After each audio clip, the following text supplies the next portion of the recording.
సంగారెడ్డి జిల్లా పటాన్చేరు మండలం రుద్రారం గ్రామంలోని ఖానాపురం సత్యనారాయణ రెడ్డి ఆధ్వర్యంలో రుద్రారం గ్రామ తన నివాసంలో ముస్లిం సోదరులకు ఇఫ్తార్ విందును ఏర్పాటు చేశారు.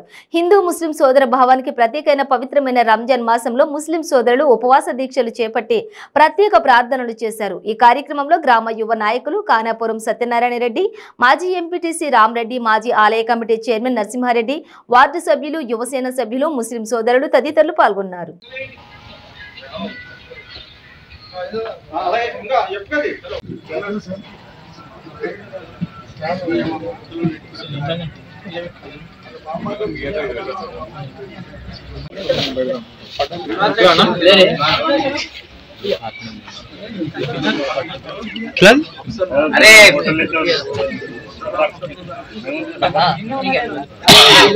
हाफिज आपको खिलाओ तुम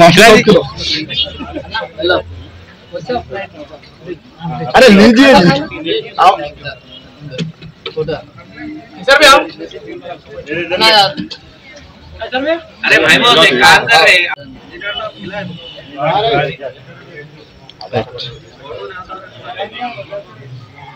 राइट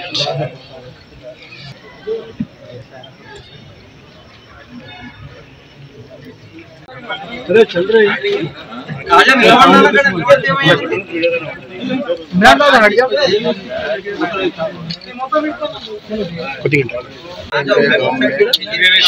रेड्डी साहब मुसलमानों की जानिब से इफ्तार की दावत दी है. बहुत बहुत इधर देखिए మీరు మా మధ్యలో నిలబడితే బాగా ఇప్పుడు ఇంకా మంచిగా అవుతుంది జర 2 నిమిషాలు ఓకే. చెప్పదలసింది ఏంటంటే మన ముస్లిం సోదరులు ఎంతో పవిత్రంగా భావించే ఈ రంజాన్ నెలలో వీళ్ళు రోజా దాని గురించి ఉపవాస్యంలో ఉంటారు కాబట్టి దాని గురించి ఇఫ్తార్ విందు చేయడం జరిగింది. సో అందరు కూడా వచ్చినందుకు చాలా థ్యాంక్స్. అందరికి కూడా ఈద్ ముబారక్.